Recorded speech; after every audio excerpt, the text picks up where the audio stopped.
Hello everyone, welcome to my channel. I hope you all are well and doing great. So आज का हमारा topic रहेगा CA foundation business law, Indian contract act 1872 की unit number 2 से consideration. ठीक है, consideration को हम रिप्रेजेंट करते हैं, ठीक है, क्विड प्रो क्यो से, जिसका मतलब होता है समथिंग इन रिटर्न। कि किसी चीज़ के बदले अगर हम कुछ चीज़ देते हैं, ठीक है, तो वो क्या है? कंसिडरेशन है। फॉर एग्जाम्पल हमारे पास, चलो एग्जाम्पल लेते हैं टॉम एंड जेरी का। ठीक है, टॉम ने जेरी को बोला, जेरी मैं तेरे को चीज़ दूंगा बट उसके बदले तुझे क्या देने पड़ेंगे? तेरे को मेरे को देने पड़ेंगे पैसे। ठीक है, तो टॉम ने कहा, सॉरी जेरी ने कहा ठीक है मैं दे दूंगा। तो यहाँ क्या हुआ? दोनों कंसिडरेशन के लिए मान गए। ठीक है, हमारा लीगल भी होना चाहिए कंसिडरेशन। अब उन्होंने क्या दिया? चीज़ ही दिया ना, कोई नशा थोड़े दे दिया, लीगल भी है। ओके, तो यहाँ क्या हुआ? कंसिडरेशन हो गई। ये होती है कंसिडरेशन, किसी चीज़ के बदले किसी चीज़ को देना। जेरी ने चीज़ के बदले क्या दिया है? पैसे। ठीक है, लीगल टर्म्स में बात करें तो कंसिडरेशन क्या है? ठीक है, सेक्शन 2 क्लॉज डी के according, when at the desire of the promiser, ठीक है, जब प्रॉमिसर की इच्छा पे, ठीक है, प्रॉमिसर या फिर कोई अदर पर्सन, द प्रॉमिसर और any other person has done और एब्सटेन फ्रॉम डूइंग, ठीक है, या फिर करा है, पास्ट में कर चुका है वो, ठीक है, या फिर नहीं कर, मतलब उसने नहीं किया है, या फिर डज और एब्सटेन फ्रॉम डूइंग एनीथिंग, वो कर रहा है या नहीं कर रहा है। ठीक है, प्रोमिसेस टू डू और एब्सटेन फ्रॉम डूइंग समथिंग, वो करेगा या नहीं करेगा। ठीक है, पास्ट प्रेजेंट फ्यूचर तीन हो गए। ठीक है, पास्ट में हो चुका है, ठीक है, प्रेजेंट में वो करेगा, फ्यूचर में उसको करना है। तो ये क्या है? ठीक है, यहाँ पे तीन कंडीशंस आ रही है हमारे पास।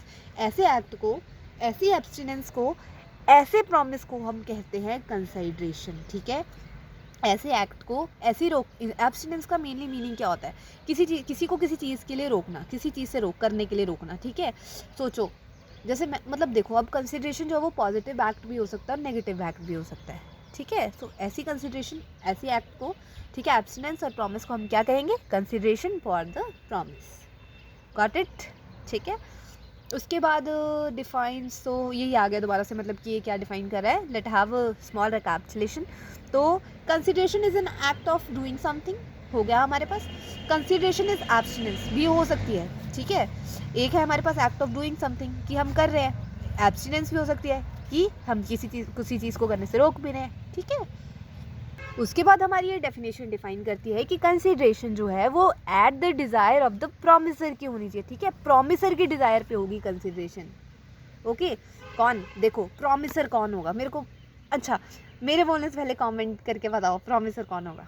ठीक है, अब देखो प्रॉमिसर हमारा कौन होगा? प्रॉमिसर हमारा होगा जिसने ऑफर दिया होगा, वही प्रॉमिसर होता है, वही प्रपोजर होता है। ठीक है, तो जब वो देगा हमारे को प्रपोज, जिसने प्रपोजल दिया होगा, जिसने ऑफर दिया होगा, वो प्रॉमिसर होगा हमारा। ठीक है, तो उसने वो क्या करेगा? कंसिडरेशन के लिए बोलेगा कि ठीक है, पहले उसने ऑफर दिया, एक्सेप्टेंस आई, अब वो क्या करेगा? कंसिडरेशन के लिए बोलेगा तो ये दे, मैं ये देता हूँ, भाई कंसिडरेशन हो गई।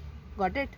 तो डिज़ायर मतलब प्रॉमिसर का, देखो उधर जो हमने एग्जाम्पल लिया टॉम एंड जेरी वाला, उसमें कंसिडरेशन के लिए किसने बोला? टॉम ने बोला ना, तो टॉम ने ऑफर भी करा था ना उसको। ठीक है, तो उसी हिसाब से कंसिडरेशन में मूव फ्रॉम प्रोमिसी टू और एनी अदर पर्सन। ये, हाँ, ये हो सकता है कि प्रॉमिस, देखो कंसिडरेशन दिया है ना, जैसे प्रॉमिसी, प्रॉमिसी कौन होगा? अच्छा ये बताओ, अब करो कमेंट।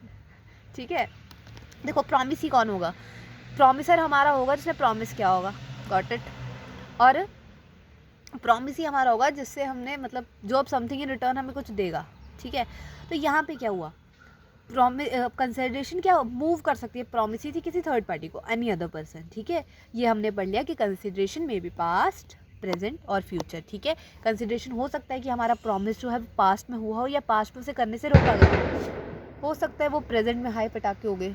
ठीक है, प्रेजेंट में हुआ हो या फिर उसको प्रेजेंट में करने से रोका गया हो। ठीक है, फ्यूचर में हुआ या फ्यूचर में करने से उसको रोका, फ्यूचर में हुआ हो नहीं, फ्यूचर में होगा या फिर उसको फ्यूचर में करने से रोकेंगे। ठीक है, दैट इज़ कंसिडरेशन। सो कल हम पढ़ेंगे इसके लीगल रूल्स रिगार्डिंग कंसिडरेशन के लिए। आज के लिए इतना ही। आई होप आप सबको समझ आ गया होगा। कोई भी प्रॉब्लम हो आप बेझिझक मुझसे पूछ सकते हैं कमेंट सेक्शन में, जैसा आप चाहें नोट्स मैं आपको दे दूँगी। सो टाटा, बाय बाय।